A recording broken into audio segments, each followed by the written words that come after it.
Uma coisa importante é quem contratar. Então, o que a gente tem que buscar em um vendedor, né? Quando você vai contratar uma pessoa nova. E a resposta para isso também pode variar. Não sei se você conhece o Mark Robert, ele é um cara muito importante, né, no mundo das vendas, e ele deixa muito claro que um bom vendedor, ele pode ter critérios, características ali, skills que variam de empresa para empresa e mercado para mercado. Então, pessoal, acho que a primeira coisa que você tem que identificar é quais são os padrões que bons vendedores ou que você tem, diretor comercial, se você já foi vendedor da sua empresa, quais são as características que de fato fazem você ter uma boa performance em vendas. É resiliência, é comunicação, é observação, é curiosidade, é domínio técnico. O que você tem que faz você performar bem. Então, isso é muito importante você ter clareza. Se você não tem essa clareza ainda, eu vou falar o que eu observo em um vendedor para contratá-lo e como você pode identificar isso em uma entrevista. Então, na Plumes, eu identifiquei que vendedores de alta performance, sempre, eles têm que ter conhecimento técnico, didática, saber conquistar confiança, ter boa comunicação e saber negociar. Esses 5 pilares, se eu tirar algum deles, eu vou comprometer entrega de resultado. Eu vou explicar o porquê e como você pode medir isso em uma entrevista. Conhecimento técnico, domínio do seu produto. O vendedor ele tem que saber mais do que o cliente sobre as dores dele, sobre o que ele precisa. Isso é pré-requisito para uma venda consultiva. Vendedores mais professores, educadores, do que de fato só vou empurrar um produto. Isso não é. Isso é venda ultrapassada e vai perder para a venda, lógico, que é educativa, que é consultiva. Você já deve saber muito bem disso. Mas para isso, pessoal, para fazer uma venda consultiva, para ter uma taxa de conversão alta, o seu vendedor ele tem que ter um conhecimento técnico muito aprofundado do produto. Então, eu sempre falo para o time que mais importante do que estudar vendas é você estudar o que você vende. Então, se você vende cortina, você pode até ler livro de vendas, 5, 10, 20, vai te ajudar. Estudar vendas é muito importante, mas eu acho que você tem que ler o triplo de livros sobre cortina.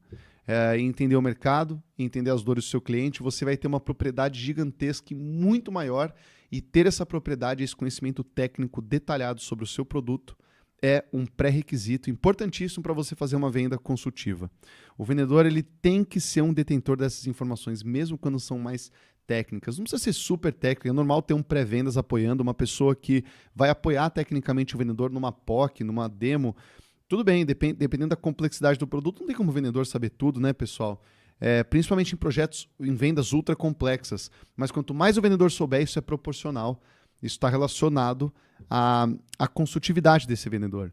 Para você medir isso em uma entrevista de emprego, você tem que perguntar para o vendedor a respeito da solução que ele já vende hoje e começa a se entranhar tecnicamente nesse produto, nessa solução, nesse serviço, e veja o quanto esse vendedor ou vendedora já domina essa atual solução, quanto é preocupado de fato em entender, dominar, explicar essa solução. O segundo ponto que eu mencionei aqui foi a didática. A didática ela é um pré-requisito fundamental porque quando o vendedor ele não sabe educar, ele não sabe ensinar, ele não consegue também se diferenciar. Então, pessoal, se você já leu alguns livros de vendas, você provavelmente sabe que um pré-requisito para você se diferenciar é você educar. O marketing pode fazer boa parte do processo, trazendo leads inbound mais educados, mas em vendas consultivas, dificilmente você tem um lead chegando super, hiper educado, querendo assinar um contrato e te dar o dinheiro dele. Provavelmente você vai ter um esforço de vendas, pode variar de acordo com o momento da jornada do lead, para educar esse cliente, para que ele veja exclusividade na sua empresa, ou seja, veja valor nos seus diferenciais. Só que o cliente não vai ver valor nos nossos diferenciais se nós não tivermos didática para que a gente possa educá-lo. O conhecimento técnico é importante, mas a didática também é fundamental. Porque se eu não souber explicar, se eu não explicar de uma forma clara, envolvente, que prenda a atenção do lead e faça ele entender o que eu estou explicando, a gente não vai conseguir fazer com que ele enxergue valor nos pontos corretos, levá-lo até a conclusão de que o nosso produto, de fato, ele é o melhor, ele é exclusivo para resolver aquela dor que o cliente está sentindo. Para medir isso em uma entrevista de emprego, você pode pedir para um vendedor ou uma vendedora te explicar alguma coisa, preferencialmente técnica e que necessariamente ele domine. Por exemplo, se a pessoa gosta muito de fazer hambúrgueres, é um hobby, ela ama fazer isso, você vai pedir para essa pessoa te explicar como é que ela prepara o hambúrguer, desde o começo, né? E observe se você de fato está aprendendo aquilo que ela está explicando, se a pessoa consegue ser didática na forma que ela explica. E tem N formas de você ser didático e técnicas para isso, que também não é foco do vídeo. Vamos em frente, comunicação. Principalmente voltada para a capacidade de escuta. Então você tem que saber se comunicar bem, a didática faz parte disso, mas um vendedor ele tem que saber escutar. Nossa, que óbvio, né? Mas pessoal, não é tão simples. A capacidade de escuta, ela não é só estou falando pouco e estou deixando o cliente falar, mas você está entendendo o que o cliente está querendo dizer e nem sempre só com palavras ele se expressa. Para medir isso, você pode, numa reunião, em uma entrevista de emprego, você pode provocar um debate entre você e o vendedor. Por exemplo, você pode trazer um tema como tecnologia na infância, é saudável para as crianças ou a gente tem que evitar isso? E você pede para o candidato ser a favor ou contra e debata com ele. Porque na hora que você debater, você tem que começar trazendo argumentos. E quando você trouxer argumentos, repare se o seu vendedor está se atentando nos seus argumentos e no que ele se sustenta.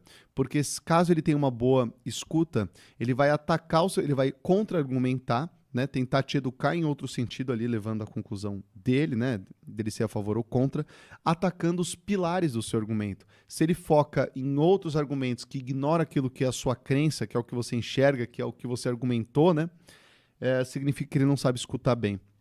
E se ele não souber escutar bem, ele não vai entender o momento do cliente de verdade e as crenças nas quais os clientes se apoiam, o momento da jornada que ele está, ele pode vir de momentos variados, o cliente, né? Então, saber escutar é algo mais complexo do que parece e que pode ser medido, que vai fazer muita diferença em vendas consultivas também.